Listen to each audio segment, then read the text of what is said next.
السلام عليكم ورحمة الله. إن الحمد لله نحمده تعالى ونستعينه ونستغفره ونعوذ بالله من شرور أنفسنا ومن سيئات أعمالنا. من يهده الله فلا مضل له ومن يضلل فلا هادي له. وأشهد أن لا إله إلا الله وحده لا شريك له وأشهد أن محمدا عبده ورسوله. يا أيها الذين آمنوا اتقوا الله حق تقاته ولا تموتن إلا وأنتم مسلمون. أما بعد.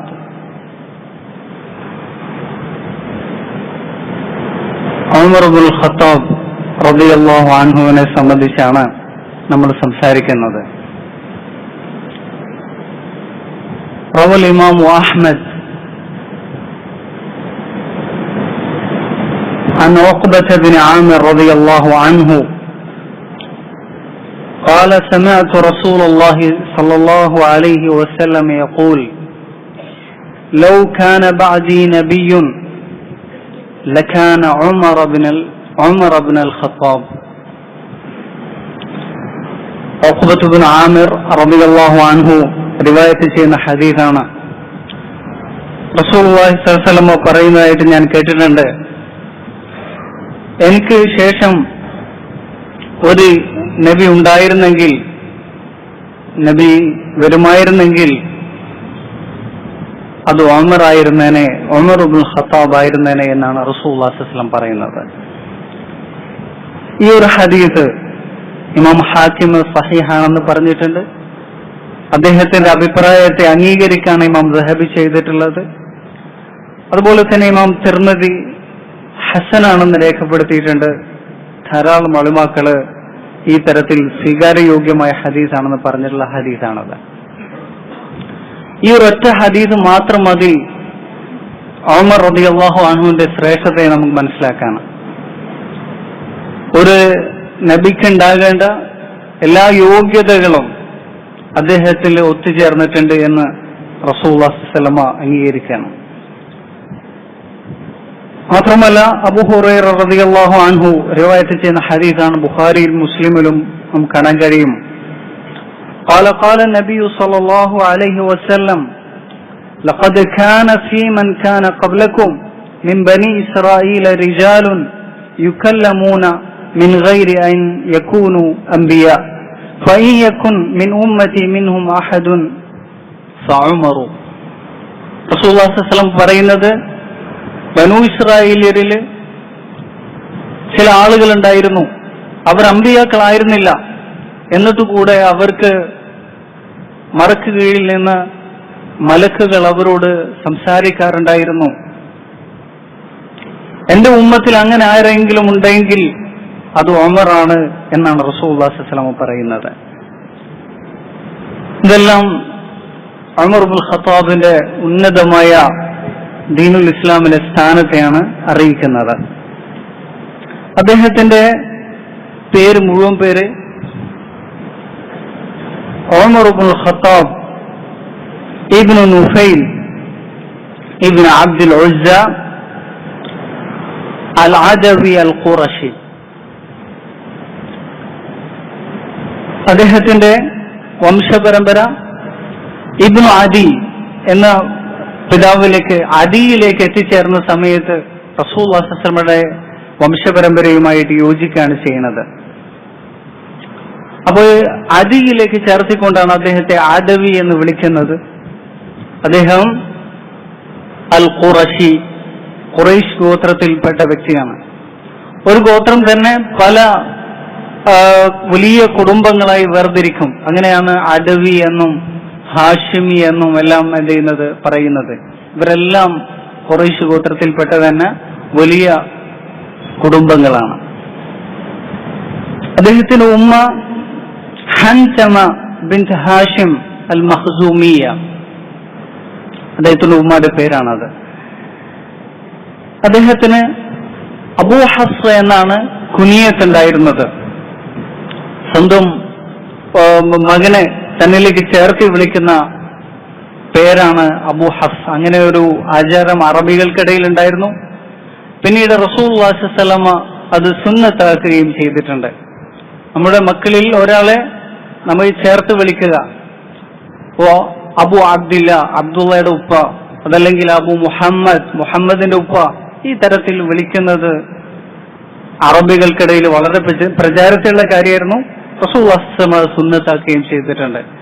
ഈ വിഷയത്തെ സംബന്ധിച്ച് ഇമാം അബൂ ദാവൂദ് റഹിമഹുല്ലാഹ് അദ്ദേഹത്തിന്റെ സുനനിൽ അധ്യായങ്ങൾ കൊടുത്ത് ഇത് ചെയ്തിട്ടുണ്ട്, വിശദീകരിച്ചിട്ടുണ്ട്. മറ്റു ധാരാളം ഹദീസ് ഗ്രന്ഥങ്ങൾ നമുക്ക് കാണാൻ കഴിയും.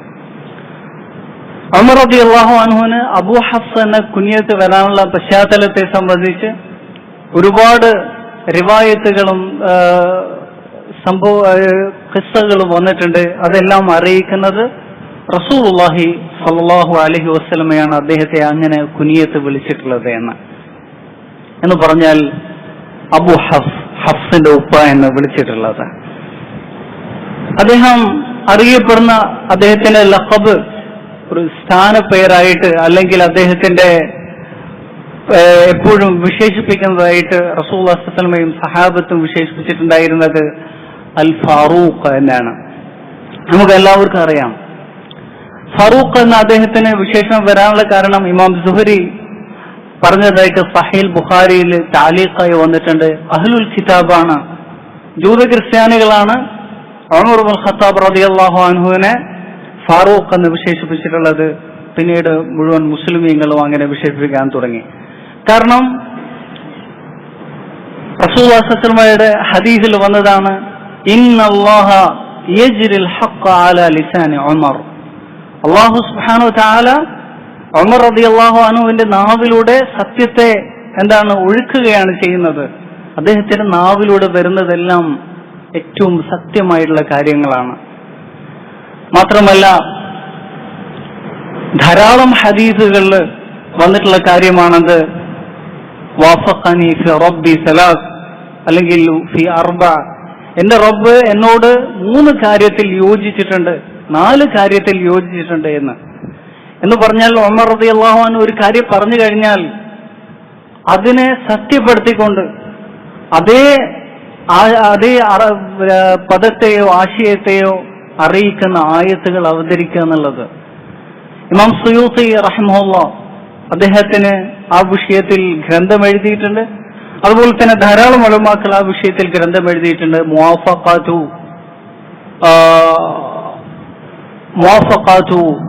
അൽ ഖുർആൻ ലി ഉമർ, ഖുർആൻ ഉമറിനോട് യോജിക്കുന്ന വിഷയത്തില് 21-ലേറെ സന്ദർഭത്തില് ഉമർ റളിയല്ലാഹു അൻഹുവിന്റെ അദ്ദേഹം പറഞ്ഞതോ വിധിച്ചതുമായുള്ള കാര്യങ്ങളോട് ഖുർആൻ എന്ത് ചെയ്തിട്ടുണ്ട്, യോജിപ്പായിട്ട് ആയത്തുകൾ അവതരിപ്പിക്കപ്പെട്ടിട്ടുണ്ട് എന്നാണ്. അതിനെക്കുറിച്ച് ഇൻഷാ അല്ലാഹ് നമുക്ക് പറയാവുന്നതാണ്. അപ്പൊ ഈ തരത്തിലെല്ലാം അദ്ദേഹം ഫാറൂഖാണ്, സത്യങ്ങൾ വേർതിരിക്കുന്ന, ഹക്ക് മാത്രം നാവിലൂടെ പുറത്തു വരുന്ന ഒരു വ്യക്തിയായിരുന്നു ഉമർ റളിയല്ലാഹു അൻഹു. മാത്രമല്ല അദ്ദേഹത്തിന് ഖിലാഫത്ത് ലഭിച്ചതും തുടർന്ന് പിന്നീട് അദ്ദേഹത്തെ മുഅ്മിനീങ്ങൾ എല്ലാവരും വിശേഷിപ്പിക്കുന്നത് അമീറുൽ മുഅ്മിനീൻ, മുഅ്മിനീങ്ങളുടെ നേതാവ് എന്നാണ് വിശേഷിപ്പിക്കാറുണ്ടായിരുന്നത്. അങ്ങനെ ധാരാളം സഹാബിമാരിൽ നിന്ന് സ്ഥിരപ്പെട്ട സംഗതിയാണ് അദ്ദേഹം ജനിച്ചിട്ടുള്ളത്. റസൂലുള്ളാഹി സ്വല്ലല്ലാഹു അലൈഹി വസല്ലം ജനിച്ചത് ആമുൽ ഫീലിലാണ്. ആനക്കഹലഹം നടന്നിട്ടുള്ള ആ വർഷത്തിലാണ് ജനിച്ചിട്ടുള്ളത്. അത് ഇബ്നു അബ്ബാസ് റളിയല്ലാഹു അൻഹു റിവായത്ത് ചെയ്ത ഹദീസ് ഇമാം ബുഖാരി ഉദ്ധരിച്ചിട്ടുണ്ട്. അത് കഴിഞ്ഞിട്ട് 13 വർഷം കഴിഞ്ഞിട്ടാണ് ഉമർ റളിയല്ലാഹു അൻഹു ജനിക്കുന്നത് എന്ന് പറഞ്ഞ റസൂലുള്ളാഹി സ്വല്ലല്ലാഹു അലൈഹി വസല്ലമയുമായിട്ട് 13 വർഷത്തെ എളുപ്പമുണ്ട്. അപ്പൊ റസൂലുള്ളാഹി സ്വല്ലല്ലാഹു അലൈഹി വസല്ലമക്ക് നുബുവത്ത് കിട്ടുന്ന സമയത്ത് ഉമർ റളിയല്ലാഹു അൻഹു എത്ര വയസ്സാണുള്ളത്? യുവാവാണ് റസൂലുള്ളാഹി സ്വല്ലല്ലാഹു അലൈഹി വസല്ലമക്ക് നുബുവത്ത് കിട്ടിയ ആ സന്ദർഭത്തിൽ. ഒരു 28 അല്ല 27-28 വയസ്സ് മാത്രമേ ഉണ്ടാവുള്ളൂ. അത്രയധികം യുവാവായിരുന്നു അദ്ദേഹം. പക്ഷെ പലരുടെയും മനസ്സിൽ എപ്പോഴും ഉമർ റളിയല്ലാഹു അൻഹുവിനെ കുറിച്ച് പറയുമ്പോഴെന്താണ്, വലിയൊരു പ്രായമുള്ള ഒരു വ്യക്തിയായിട്ടാണ് എപ്പോഴും മനസ്സിൽ ചിന്തകൾ വരുന്നത്. അദ്ദേഹം റസൂൽ ജീവിച്ചിരിക്കുന്ന കാലത്ത് കൂടുതൽ കാലയളവ് അദ്ദേഹം യുവാവായിട്ട് തന്നെയാണ് ഉണ്ടായിരുന്നത്. യുവത്വ കാലഘട്ടമായിരുന്നു അത്. അദ്ദേഹത്തിന്റെ ശാരീരികമായ പ്രകൃതങ്ങളെ സംബന്ധിച്ച് ധാരാളം ഹദീസുകൾ വന്നിട്ടുണ്ട്. അതിൽ സഹീഹായ അത് മാത്രം ഞാൻ പറയുകയാണ്. അദ്ദേഹത്തെ സംബന്ധിച്ച് പറയപ്പെട്ടതെല്ലാം തന്നെ അദ്ദേഹത്തിന്റെ ശരീര പ്രകൃതം എന്ന് പറയുന്നത് ശക്തമായ ഒരു പ്രകൃതമായിരുന്നു. അഥവാ ശക്തിയെയും ആരോഗ്യത്തെയൊക്കെ അറിയിക്കുന്ന ഒരു പ്രകൃതമായിരുന്നു അദ്ദേഹം.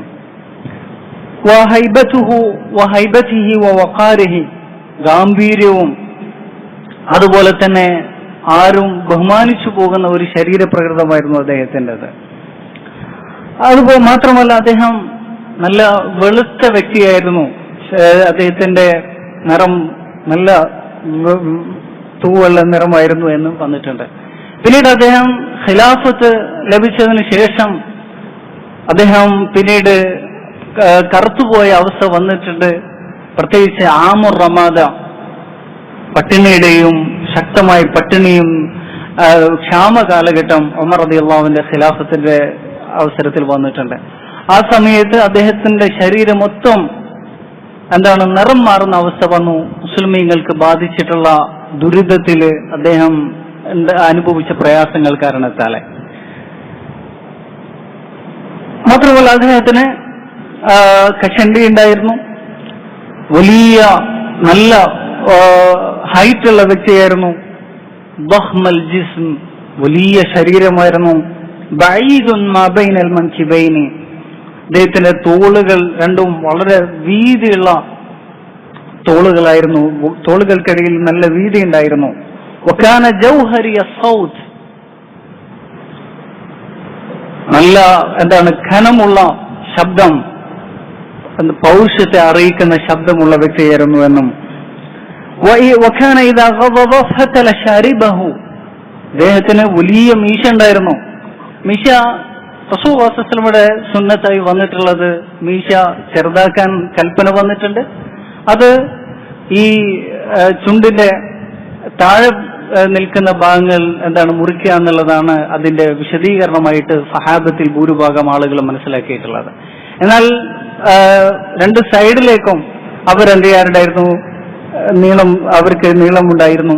ഉമർ റളിയല്ലാഹു അൻഹു ദേഷ്യം വന്നു കഴിഞ്ഞാൽ മീശ പിരിക്കാറുണ്ടായിരുന്നു എന്നാണ് ഹദീസിൽ സഹീഹായിട്ട് വന്നിട്ടുള്ളത്.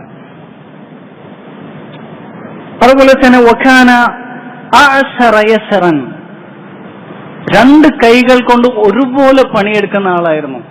എന്ന് പറഞ്ഞാൽ രണ്ട് കൈയും ഒരുപോലെ തയക്കമുള്ള വ്യക്തിയായിരുന്നു അദ്ദേഹം. വകാന ഖവിയ്യൽ ജിസ്മി വൽ ബിനിയ, ശക്തമായ ശരീരത്തിന്റെ ശരീരപ്രകൃതവും ആയിരുന്നു അദ്ദേഹത്തിനുണ്ടായിരുന്നത്. വലിയ താടി അദ്ദേഹത്തിനുണ്ടായിരുന്നുവെന്ന്. ഇതിന് ഉലമാക്കൾ വിശദീകരിച്ചത് അതിന്റെ നീളത്തെ അല്ല അറിയിക്കുന്നത്, അതിന്റെ കശാഫത്തിനെയാണ് അറിയിക്കുന്നത്. നല്ല ഇടതൂർന്ന വിടവുകൾ കാണാത്ത തരത്തിലുള്ള താടിയായിരുന്നു അദ്ദേഹത്തിൻ്റെത് എന്നാണ്. അതുപോലെ തന്നെ അദ്ദേഹത്തിന്റെ ഈ അരക്കെട്ട് ഭാഗം തന്നെ വലിയ വീതിയുള്ളായിരുന്നു. അതുകൊണ്ട് രണ്ട് തുടകൾക്കിടയിൽ തന്നെ സാധാരണ പുരുഷന്മാർക്ക് ഉള്ളതിനേക്കാളും വീതി അദ്ദേഹത്തിന് ഉണ്ടായിരുന്നു എന്നാണ്. മാത്രമല്ല ധാരാളമായി നര ഉണ്ടായിരുന്നു. പെട്ടെന്ന് നര അദ്ദേഹത്തിന് ചെറുപ്പത്തിൽ തന്നെ നര വന്നിട്ടുണ്ട്. അതിനെക്കുറിച്ച് അദ്ദേഹം ഉമർ റളിയല്ലാഹു അൻഹു പറയാറുണ്ടായിരുന്നു, അസ്റാ ഇലയ്യ ശൈബ് മിൻ ഖബ്ലി അഖ്വാലി, എന്റെ അമ്മാവന്മാരെക്കാളും എനിക്ക് അവർക്ക് നര വരുന്നതിന് മുമ്പായിട്ട് എനിക്ക് നര വന്നിട്ടുണ്ട് എന്ന് അദ്ദേഹം പറഞ്ഞിട്ടുണ്ട്. ഈ തരത്തിൽ ശക്തമായിട്ടുള്ള ശരീരപ്രകൃതമുള്ള വ്യക്തിയായിരുന്നു ഉമർ റളിയല്ലാഹു അൻഹു. ഇതുപോലെ മൂസ അലൈഹിസ്സലാത്തു വസ്സലാമയുടെ ശരീരപ്രകൃതങ്ങളോട് യോജിക്കുന്ന തരത്തിലാണ് അദ്ദേഹത്തിന്റെ പ്രകൃതം ഉണ്ടായിരുന്നത്. മൂസ അലൈഹിസ്സലാത്തു വസ്സലാം ഒരാളെ അടിച്ചപ്പോ അയാളുടെ കാറ്റുപോയി. അതുപോലെ തന്നെ ഒരുപാട് ആളുകൾ ചേർന്ന് പൊക്കുന്ന കാര്യങ്ങൾ മൂസ അലൈഹിസ്സലാത്തു വസ്സലാം ഒറ്റയ്ക്ക് ചെയ്യുമായിരുന്നു. ഈ തരത്തിലുള്ള ശക്തി അറിയിക്കുന്ന കാര്യങ്ങൾ, ആ വിശേഷങ്ങൾ തന്നെയാണ് ഉമർ റളിയല്ലാഹു അൻഹു ഉണ്ടായിരുന്നത്. മാത്രമല്ല പ്രകൃതവും അങ്ങനെ തന്നെയാണ്. സ്വഭാവവും പ്രകൃതവും ആ പ്രകൃതത്തോട് മൂസ അലൈഹി സ്വലാത്തു വസ്സലാമയുടെ പ്രകൃതത്തോട് യോജിക്കണം. ശരി, അദ്ദേഹത്തിന്റെ ജാഹിലിയത്ത് എങ്ങനെയായിരുന്നു? ഇസ്ലാമിന് മുമ്പ് ഉമർ റളിയല്ലാഹുവിന്റെ അവസ്ഥ എങ്ങനെയായിരുന്നു? ഉമർ റളിയല്ലാഹു അൻഹുവിന്റെ അദ്ദേഹത്തെ സംബന്ധിച്ച് ഒരുപാട് നമ്മുടെ നാടുകളിലൊക്കെ പ്രചരിച്ചുള്ള കാര്യം എന്താണ്? അദ്ദേഹം ഇങ്ങനെ വഴി അരിയിൽ ഇങ്ങനെ നിന്നിട്ട് ഒരു എന്താ പറയാ, യാത്രാ സംഘം പോയി കഴിഞ്ഞാൽ അവരെ മേലെ ചാടി വീണിട്ട് എന്ത് ചെയ്യുക, അവരുടെ സാധനങ്ങൾക്ക് എന്ത് ചെയ്യണം, മോഷ്ടിക്കുന്ന വഴിക്കൊള്ളക്കാരനായിരുന്നു എന്ന്. അതല്ലെങ്കിൽ അങ്ങേയറ്റം കള്ളു കുടിച്ച് കള്ളു കുടിക്കുകയും വ്യഭിചരിക്കുകയും അതിൽ മാത്രം മുഴുകിയിരുന്ന ഒരു വ്യക്തിയായിരുന്നു എന്ന്. അതുപോലെ തന്നെ അദ്ദേഹത്തിന് മകൾ അദ്ദേഹം ജീവനോട് കുഴിച്ചു മൂടിയിട്ടുണ്ട് എന്നുള്ള സംഭവം. ഇതെല്ലാം തെറ്റായ സംഗതികളാണ്. മറിച്ച് എന്താണ്, ഉമർ റളിയല്ലാഹു അൻഹു ബനു അദി ഗോത്രമല്ല, ഖുറൈശ് ഗോത്രത്തിൽ തന്നെ അത് വലിയ കുടുംബമാണത്. ആ കുടുംബം വലിയ കുടുംബമാണ്. ആ കുടുംബത്തിൽ ഏറ്റവും കാരണവർ സ്ഥാനത്തിരിക്കുന്ന വ്യക്തിയായിരുന്നു അദ്ദേഹം. അദ്ദേഹത്തിന് നേരെ ആരും മുഖത്തോട് മുഖം നോക്കി സംസാരിക്കാൻ തന്നെ ഭയപ്പെടുന്ന അത്രയധികം ഹൈബത്തുള്ള ഗാംഭീര്യമുള്ള വ്യക്തിയായിരുന്നു അദ്ദേഹം ചെറുപ്പകാലത്ത് അദ്ദേഹം കച്ചവടത്തിൽ ഏർപ്പെട്ടിട്ടുണ്ട്. പിന്നീട് അദ്ദേഹം ഖുറൈശ് ഗോത്രത്തിന്റെ മൊത്തം സഫീറായിരുന്നു. നമ്മൾ ഇന്നത്തെ അതിന്റെ അറബി പദത്തിന്റെ അർത്ഥം അംബാസിഡർ എന്നാണ്. എന്ന് പറഞ്ഞാൽ മറ്റുള്ള രാജ്യങ്ങളിലേക്ക് യുദ്ധം നടക്കുകയാണെങ്കിൽ അവരോട് സംസാരിക്കാൻ, അതുപോലെ തന്നെ മറ്റു പല വളരെ പ്രധാനപ്പെട്ട കാര്യങ്ങളിൽ മറ്റ് രാജ്യങ്ങളിലേക്ക് പോകാനും അവരുമായിട്ട് സംസാരിക്കാനും കൂടിയാലോചിക്കാനും മക്കയിലുള്ള ആളുകൾ നിയോഗിക്കുന്ന ആരായിരുന്നു? ഉമർ റളിയല്ലാഹു അൻഹുവിനെയാണ്. സഫീറാണെന്ന് ആ പദം തന്നെ ഹദീസുകളിൽ ചരിത്ര ഗ്രന്ഥങ്ങളൊക്കെ വ്യക്തമായി വന്നിട്ടുള്ളതാണ്. അപ്പൊ ആ തരത്തിൽ സമൂഹത്തിൽ വളരെ ആദരവും മാന്യതയുമുള്ള വലിയൊരു വ്യക്തിത്വം തന്നെയായിരുന്നു അദ്ദേഹം. വളരെ ഉന്നതമായ സ്വഭാവ ഗുണങ്ങളും എല്ലാം അദ്ദേഹത്തിന് ജാഹിലിയത്തിൽ തന്നെ ഉണ്ടായിരുന്നു. എന്നാൽ അദ്ദേഹം വ്യഭിചരിക്കുക, കള്ളുകുടിക്കുക എന്നുള്ള കാര്യങ്ങളെ സംബന്ധിച്ച് ഉദാഹരണമായിട്ട് ഉസ്മാൻ റളിയല്ലാഹു അൻഹു പറയുന്നുണ്ട്, മാ സൈനൈതു ഫിൽ ജാഹിലിയ്യ വല ഫിൽ ഇസ്ലാം വല ശരിബ്തുൽ ഖംറ ഫിൽ ജാഹിലിയ്യത്തി വല ഫിൽ ഇസ്ലാം. ഞാൻ ജാഹിലിയത്തിൽ വ്യഭിചരിച്ചിട്ടില്ല, ഇസ്ലാമിൽ മുസ്ലിം ആയതിനു ശേഷവും വ്യഭിചരിച്ചിട്ടില്ല. ജാഹിലിയത്തിൽ ഞാൻ കള്ളു കുടിച്ചിട്ടില്ല, ഇസ്ലാം സ്വീകരിച്ചതിന് ശേഷം ഞാൻ കള്ളു കുടിച്ചിട്ടില്ല. അതേപോലെയാണ് അബൂബക്കർ റളിയല്ലാഹുവിന്റെ അവസ്ഥ. അതുപോലെ തന്നെയാണ് ആരുടെ അവസ്ഥ? ഉമർ റളിയല്ലാഹുവിന്റെ അവസ്ഥ. അവരൊക്കെ പരിശുദ്ധന്മാരായിട്ടുള്ള റസീലായിട്ടുള്ള മ്ലേച്ഛമായ ഇതുപോലുള്ള കാര്യങ്ങളിൽ നിന്ന് ജാഹിലിയത്തിൽ തന്നെ വിട്ടുനിന്നിട്ടുള്ള ആളുകളായിരുന്നു എന്ന് നമുക്ക് കാണാൻ കഴിയും. അദ്ദേഹം കള്ളു കുടിക്കുന്നതായിട്ട് വന്നിട്ടുള്ള ഹദീസുകൾ വന്നിട്ടുണ്ട്. അത് ദുർബലമാണെന്ന് ഉലമാക്കൾ വ്യക്തമാക്കിയിട്ടുണ്ട്. വകുന്തു ലഅശ്റബ അഹ്ലിൽ ജാഹിലിയ്യത്തി ഖംറൻ. ജാഹിലിയത്തിലുള്ള ആളുകൾ ഏറ്റവും കള്ളു കുടിക്കുന്ന വ്യക്തിയായിരുന്നു ഞാൻ എന്ന് ഒരു റിവായത്ത് വന്നിട്ടുണ്ട്. അത് ദഈഫാണെന്നാണ് ഉലമാക്കൾ രേഖപ്പെടുത്തിയത്. അപ്പോ റസൂലുള്ളാഹി സ്വല്ലല്ലാഹു അലൈഹി വസല്ലം ജാഹിലിയത്തിൽ റസൂലുള്ളാഹി സ്വല്ലല്ലാഹു അലൈഹി വസല്ലം നുബുവത്തിന് മുമ്പ് അദ്ദേഹം എന്ത് ചെയ്യാറുണ്ടായിരുന്നില്ല? കള്ളു കുടിച്ചിട്ടില്ല, അതുപോലെ തന്നെ വ്യഭിചരിച്ചിട്ടില്ല, വിഗ്രഹത്തിന് മുമ്പിൽ ആരാധന അർപ്പിച്ചിട്ടില്ല. ഈ തരത്തിൽ ചീത്തയായ ഒരു പ്രവൃത്തിയും റസൂലുള്ളാഹി സ്വല്ലല്ലാഹു അലൈഹി വസല്ലം ജീവിതത്തിൽ വന്നിട്ടില്ല. അതേപോലെ തന്നെ വിഗ്രഹാരാധന മറ്റ് ഖുലഫാക്കളുടെ കാര്യത്തിൽ ഉണ്ടായിരുന്നുണ്ടെങ്കിൽ പോലും ഈ തരത്തിലുള്ള മ്ലേച്ഛമായ കാര്യങ്ങൾ അവരുടെ കാര്യത്തിൽ ഉണ്ടായിരുന്നില്ല, ജാഹിലിയത്തിൽ പോലും. അതുകൊണ്ടാണ് റസൂലുള്ളാഹി സ്വല്ലല്ലാഹു അലൈഹി വസല്ലം പറഞ്ഞിട്ടുള്ളത്, ഖിയാറു ഉമ്മതി ഖിയാറുക്കും ഫിൽ ജാഹിലിയ്യ ഖിയാറുക്കും ഫിൽ ഇസ്ലാമി ഇദാ ഫഖഹു. നിങ്ങളുടെ കൂട്ടത്തിൽ ജാഹിലിയത്തിൽ ഏറ്റവും നല്ല ആളുകൾ ആരാണോ അവർ തന്നെയാണ് ഇസ്ലാമിലും ഏറ്റവും നല്ല ആളുകൾ. ഇദാ ഫഖഹു, അവർ പാണ്ഡിത്യം നേടുകയും അതുപോലെ തന്നെ ഇസ്ലാമിന്റെ ആ സംസ്കാരം സ്വീകരിക്കുകയും ചെയ്താൽ അവർ തന്നെയാണ് ഇസ്ലാമിലും ഏറ്റവും ഉന്നതന്മാരായ ആളുകൾ എന്നാണ്. അപ്പൊ ആ ഒരു ഫിത്രത്ത്, ഏറ്റവും നല്ല ഫിത്രത്തായിരുന്നു അവർക്കുണ്ടായിരുന്നത് എന്നാണ്. അപ്പോ ഈ തരത്തിലുള്ള ഉമർ റളിയല്ലാഹു അൻഹുവിനെ സംബന്ധിച്ച് വന്നതൊക്കെ ഇസ്ലാമിന്റെ ശത്രുക്കൾ, പ്രത്യേകിച്ച് ഷിയകൾ, മജൂസികളായ ആളുകൾ, ഷിയകൾ പ്രചരിപ്പിച്ചിട്ടുള്ള കാര്യങ്ങളിൽ പെട്ടതാണ് നമുക്ക് കണ്ടെത്താൻ കഴിയും. ശരി, അദ്ദേഹത്തിന് ചുരുക്കി പറയാം, അദ്ദേഹത്തിന് 11 ഭാര്യമാരുണ്ടായിരുന്നു. എന്താണ്, പല സമയങ്ങളിലായിട്ട്, ഒറ്റ സമയത്തല്ല പല സമയങ്ങളിലായിട്ട്. ചിലർ മരിക്കുകയും തലാഖ് ചെയ്യപ്പെട്ടതിന്റെ അടിസ്ഥാനത്തിൽ എന്ത് ചെയ്തിട്ടുണ്ട്, അങ്ങനെ ഒരു സമയത്ത് 4 ഭാര്യമാരായിട്ട് 11 ഭാര്യമാർ അദ്ദേഹത്തിന്റെ ജീവിതകാലത്ത് മുഴുവനായിട്ടുണ്ടായിരുന്നു. ആ ഭാര്യമാരിൽ പ്രധാനിയായിരുന്നു ആര്? ഉമ്മു കുൽസൂം ബിൻത് അലി ഇബ്നു അബി ത്വാലിബ് റളിയല്ലാഹു അൻഹും അജ്മഈൻ. അലി ഇബ്നു അബി ത്വാലിബ് റളിയല്ലാഹു അൻഹുവിന്റെ മകള് ഉമ്മു കുൽസൂം. ചെറിയ കുട്ടിയായിരുന്നു അവര്, ഉമ്മു കുൽസൂം. എന്നിട്ട് അലി റളിയല്ലാഹു അൻഹു ആര് കല്യാണം കഴിച്ചു കൊടുത്തു? ആർക്ക്?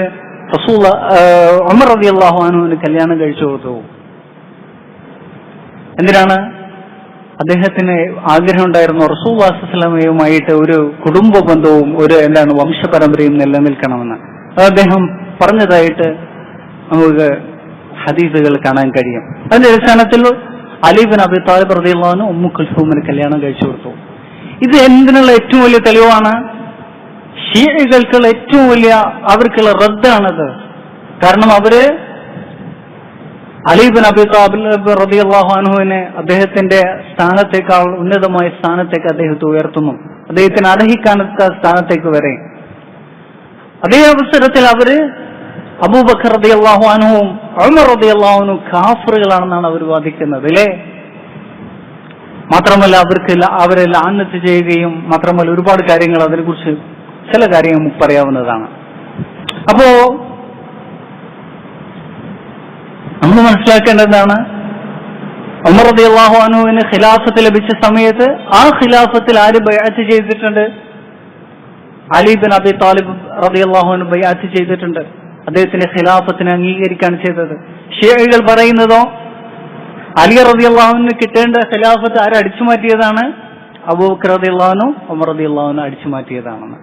എന്നാൽ അങ്ങനെ ആയിരുന്നെങ്കിൽ അവരുടെ വാദപ്രകാരം മഅസൂമായിട്ടുള്ള അലി ഇബ്നു അബി ത്വാലിബ് എങ്ങനെയാണ് എന്ത് ചെയ്യുക? ഉമർ റളിയല്ലാഹു അൻഹു ബൈഅത്ത് ചെയ്യുക? അവരോട് ചോദിക്കപ്പെട്ട സമയത്ത് അതെന്താണ്? അത് ഇജ്തിഹാദിൽ അദ്ദേഹത്തിന് അബദ്ധം സംഭവിച്ചു പോയതാണെന്നാണ് പറഞ്ഞത്. എന്നാൽ അത് അവരുടെ വാദം എന്താണ്? 12 ഇമാമുകളായിട്ടുള്ള അലി ഇബ്നു അബി ത്വാലിബും പിന്നെ അദ്ദേഹത്തിന്റെ വംശപരമ്പരയിൽ വരുന്ന 12 ആളുകൾ, അയിമ്മത്തുകൾ, അവർക്ക് അബദ്ധം പിണയാത്തവരാണെന്നാണ്. മാത്രമല്ല മകള് കല്യാണം കഴിച്ചു കൊടുത്തു. അലി ഇബ്നു അബി ത്വാലിബിന്റെ മക്കൾക്ക് പേരെന്തൊക്കെയാണ്? അബൂബക്കർ, ഉമർ എന്നൊക്കെയാണ് ആരുടെ മക്കളുടെ പേര്? അലി റളിയല്ലാഹു അൻഹു മക്കളുടെ പേര്. ഇതെല്ലാം അവർ തമ്മിലുള്ള അടുപ്പത്തെയും ഐക്യത്തെയും എല്ലാം തന്നെ എന്ത് ചെയ്യാണ്? അറിയിക്കുന്നതാണ്. ശരി, അപ്പോ ഭാര്യമാരിൽ ഒരാളാണ്, അപ്പോൾ 11 അല്ല 14 ഭാര്യമാരാണ്. അതിൽ ഒരാളാണ് ആര്? ഉമ്മു കുൽസൂം. അതുപോലെ 14 ഭാര്യമാര്. നമ്മൾ സഹാബത്തിന്റെ ചരിത്രം പരിശോധിക്കുകയാണെങ്കിൽ അവരെല്ലാം ധാരാളം വിവാഹം കഴിച്ചിട്ടുള്ള ആളുകളായിരുന്നു. 4 ഖലീഫമാർക്കും 4ലേറെ ഭാര്യമാരുണ്ടായിരുന്നു. ഒരു സമയത്ത് 4 ഭാര്യമാരെ അവർ നിലനിർത്തും. അങ്ങനെ ജീവിതകാലത്ത് 4ലേറെ ഭാര്യമാര് അവർക്ക് ഓരോരുത്തർക്കും ഉണ്ടായിട്ടുണ്ട്. ഹസൻ റളിയല്ലാഹു അൻഹു, അലി റളിയല്ലാഹുവിന്റെ മകൻ, അദ്ദേഹം 100ലേറെ വിവാഹം കഴിച്ചിട്ടുണ്ട് എന്ന് സ്ഥിരപ്പെട്ട സംഗതിയാണ്. അതേ തരത്തിലാണ് ആരുടെ ചരിത്രം വന്നുള്ളത്? മുഗീറത്ത് ഇബ്നു ശുഅബ, അതുപോലെ തന്നെ ഉഖബത്ത് ഇബ്നു ആമിർ റളിയല്ലാഹു അൻഹു, ഇതുപോലെ ധാരാളം സഹാബിമാര്. ഇതെല്ലാം വിവാഹത്തെ പ്രോത്സാഹിപ്പിക്കുന്ന കാര്യമാണ്. മാത്രമല്ല ഈ തരത്തിലുള്ള ഫവാഹിഷകളിൽ നിന്നും റദീലത്തുകളിൽ നിന്നും വിട്ടുനിൽക്കാൻ ഏറ്റവും വലിയ കാര്യമാണ് വിവാഹം കഴിക്കുക എന്നുള്ളത്. ആ തരത്തില് ഈ ഉമ്മത്തിലുള്ള അംഗസംഖ്യ വർദ്ധിക്കുകയും മറ്റു ധാരാളം ഫവായിദുകൾ അതിലൂടെ ലഭിക്കുകയും ചെയ്യുന്നു. ശരി, അദ്ദേഹത്തിന്റെ മക്കള് 11 ആൺമക്കൾ ഉണ്ടായിരുന്നു, 7 പെൺമക്കളും അദ്ദേഹത്തിനുണ്ടായിരുന്നു. ആൺമക്കളിൽ പെട്ടതാണ് ഇബ്നു ഉമർ അഥവാ അബ്ദുള്ള ഇബ്നു ഉമർ, അതുപോലെ തന്നെ ആസിം, അവരുടെ കൂട്ടത്തില് അബ്ദുറഹ്മാന്, 3 അബ്ദുറഹ്മാൻമാരുണ്ട്. അവരെ വിളിക്കാറുണ്ട് ഒരേ ഉമർ റളിയല്ലാഹു അൻഹു 3 അബ്ദുറഹ്മാൻ എന്ന പേരിലുള്ള മക്കളുണ്ടായിരുന്നു. ഒരാള് അബ്ദുറഹ്മാൻ അക്ബർ, മറ്റേയാളെ ഔസത്ത്, പിന്നെ അസ്ഗർ എന്ന് വിളിക്കും. ഇതേപോലെ സെയ്ദ്, 2 സെയ്ദുമാരുണ്ട്. അതുപോലെ തന്നെ അബൂബക്കറുണ്ട്. ഇത്തരത്തിൽ ധാരാളം മക്കള്, 11 മക്കൾ അദ്ദേഹത്തിനുണ്ടായിരുന്നു, ആൺമക്കള്. 7 പെൺമക്കൾ. അവരിൽ പെട്ടതാണ് ആര്? ഹഫ്സ, റസൂലുള്ളാഹി സ്വല്ലല്ലാഹു അലൈഹി വസല്ലമയുടെ ഭാര്യയായിട്ടുള്ള ഉമ്മുൽ മുഅ്മിനീൻ ഹഫ്സ. അതുപോലെ തന്നെ സൈനബ്, അതുപോലെ ഉമ്മു കുൽസൂം, ഇങ്ങനെ പേരിൽ 7 പെൺമക്കൾ ഉണ്ടായിരുന്നു. ധാരാളം ഭൃത്യന്മാർ അദ്ദേഹത്തിനുണ്ടായിരുന്നു. 10-11ഓളം ഭൃത്യന്മാര്, 10-11ഓളം ഭൃത്യന്മാർ അദ്ദേഹത്തിനുണ്ടായിരുന്നു. അതിൽ ഏറ്റവും പ്രമുഖനാണ് ആര്? അസ്ലം റളിയല്ലാഹു അൻഹു. നമ്മൾ ഭൃത്യന്മാര് അല്ലെങ്കിൽ അടിമകൾ എന്ന് ആലോചിക്കുന്ന സമയത്ത് സാധാരണഗതിയിൽ എന്ത് പിക്ചറാണ് വരിക? അങ്ങേയറ്റം പീഡനം സഹിക്കുന്ന ആളുകൾ, അല്ലേ? പ്രയാസപ്പെടുന്ന ആളുകൾ. എന്നാല് റസൂലുള്ളാഹി സ്വല്ലല്ലാഹു അലൈഹി വസല്ലമയുടെയും സഹാബത്തിന്റെയും ഭൃത്യന്മാരെന്ന് പറഞ്ഞാല് അവർക്ക് ഏറ്റവും അവര് ഒരിക്കലും അവര് വിട്ടുപിരിയാൻ ആഗ്രഹിക്കുന്നില്ല, അവരുടെ സയ്യിദുമാരെ വിട്ടുപിരിയാൻ ആഗ്രഹിക്കുന്നില്ല. മാത്രമല്ല പിന്നെ അസ്ലം റളിയല്ലാഹു അൻഹു, പിന്നെ അദ്ദേഹത്തിന്റെ മകൻ സെയ്ദ്, അദ്ദേഹത്തിന്റെ മകൻ സുഫിയാൻ, പിന്നെ ഇനിയും ധാരാളം മക്കൾ അദ്ദേഹത്തിനുണ്ടായിരുന്നു. വംശപരമ്പരയിൽ ധാരാളം ആളുകൾ, അവരെല്ലാം ഇസ്ലാമിന് വലിയ സേവനം ചെയ്തുള്ള വലിയ ഉലമാക്കളായി തീർന്നിട്ടുണ്ട്. ഒരേ സമയത്ത് അവർ ഭൃത്യന്മാരാണ്, അതേ സമയത്ത് വലിയ ഉലമാക്കളായി തീർന്നു. താബിഈങ്ങൾ ഏറ്റവും വലിയ ഇമാമുമാരിൽ പെടുന്ന ഒരാളാണ് ആര്? നാഫിഅ റളിയല്ലാഹു അൻഹു. നമുക്കറിയാം ഹദീസിന്റെ പരമ്പരയിൽ ഇമാം ബുഖാരി ഗോൾഡൻ ചെയിൻ, എന്താ പറയാ, സ്വർണ്ണ പരമ്പര എന്ന് വിശേഷിപ്പിച്ചിട്ടുള്ള പരമ്പര ഏതാണ്? അൻ മാലിക് അൻ നാഫിഅ അൻ ഇബ്നു ഉമർ. ഇമാം മാലിക് നാഫിഅയിൽ നിന്ന്, ഇബ്നു ഉമർ റളിയല്ലാഹു അൻഹു ഭർത്തനായ നാഫിഅയിൽ നിന്ന് ഇബ്നു ഉമറിൽ നിന്ന് ഉദ്ധരിക്കുന്ന ഹദീസുകൾ, ഇബ്നു ഉമർ റസൂലുള്ളാഹി സ്വല്ലല്ലാഹു അലൈഹി വസല്ലമയിൽ നിന്ന് പറയുന്ന ഹദീസുകൾ, ഇതാണ് ഏറ്റവും ഏറ്റവും നല്ല ഹദീസുകൾ എന്നാണ്, ഏറ്റവും ഗോൾഡൻ ചെയിൻ എന്നാണ് ആ പരമ്പരയുടെ സനദിനെ ബുഖാരി വിശേഷിപ്പിച്ചിട്ടുള്ളത്. അപ്പൊ അവരൊക്കെ ഉലമാക്കളായി തീർന്നു. അതുപോലെ മറ്റ് ധാരാളം സഹാബിമാരുടെ, ഇബ്നു അബ്ബാസ് റളിയല്ലാഹുവിന്റെ ഭൃത്യന്മാരൊക്കെ വലിയ പണ്ഡിതന്മാരായി തീർന്നിട്ടുണ്ട്. അങ്ങനെ ഓരോ സഹാബിമാരുടെയും ഭൃത്യന്മാരെ. ശരി, അതുപോലെ തന്നെ അടിമ സ്ത്രീകൾ ഉണ്ടായിരുന്നു. 3 അടിമ സ്ത്രീകൾ ആർക്കുണ്ടായിരുന്നു? ഉമർ റളിയല്ലാഹു അൻഹു ഉണ്ടായിരുന്നു. ശരി, പിന്നീട് അദ്ദേഹം ഇസ്ലാം സ്വീകരിക്കുന്നതിനെ സംബന്ധിച്ച് വന്നിട്ടുള്ള സംഗതികൾ അദ്ദേഹം സ്ഥിരപ്പെട്ട സംഗതിയാണ്.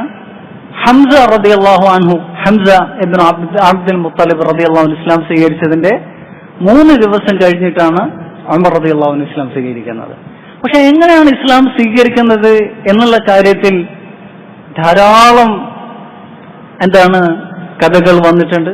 അതിൽ ഒന്നാമത്തെ എല്ലാവർക്കും അറിയുന്നതാണ്, ഉമർ റളിയല്ലാഹു അൻഹു റസൂലുള്ളാഹി സ്വല്ലല്ലാഹു അലൈഹി വസല്ലമയെ വധിക്കാൻ വേണ്ടിയിട്ട് ഊരിപ്പിടിച്ച വാളുമായിട്ട് ഇങ്ങനെ എന്ത് ചെയ്യാണ് പോവുകയാണ്. അങ്ങനെ പോകുന്ന സമയത്ത് ഒരു സഹാബിയെ കാണുന്നുണ്ട്, വലീദാണ് ആ സഹാബിയുടെ പേര്. അപ്പോ അദ്ദേഹം റസൂലുള്ളാഹി സ്വല്ലല്ലാഹു അലൈഹി വസല്ലമയുടെ ജീവന് ഭയന്നിട്ട് അദ്ദേഹം എന്ത് പറയും? ഉമർ റളിയല്ലാഹു അൻഹുവിന്റെ റൂട്ട് തിരിക്കാൻ വേണ്ടിയിട്ട് എന്ത് ചെയ്യും? നിങ്ങളുടെ സഹോദരി അഥവാ ഫാത്തിമ ബിൻത് ഖത്താബ് അവരെന്ത് ചെയ്തിട്ടുണ്ട്? ഇസ്ലാം സ്വീകരിച്ചിട്ടുണ്ട്. അവരെ ആദ്യം നീ എന്ത് കൊല്ല് എന്ന് പറയും.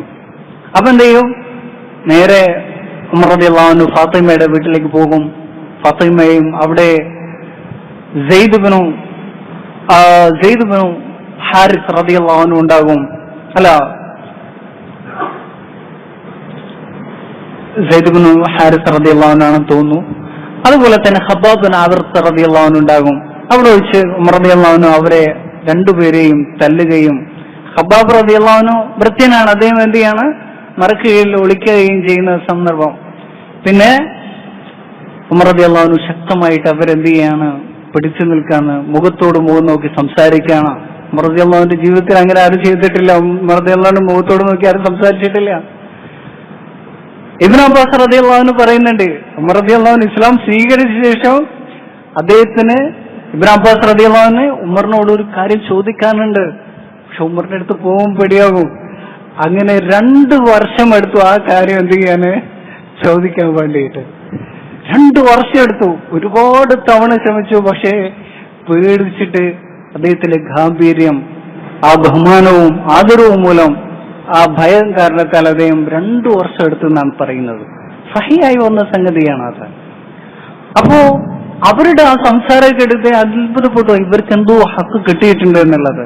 അങ്ങനെ അവര് സൂറത്തു താഹയുടെ ആദ്യത്തെ ഭാഗം ഓതാൻ അവസരം കൊടുത്തു. കുളിച്ചതിന് ശേഷം അതാണ് അദ്ദേഹം ഇസ്ലാം സ്വീകരിക്കാനുള്ള കാരണമായിട്ട് വന്നതെന്ന് ഒരു റിവായത്ത് വന്നിട്ടുണ്ട്.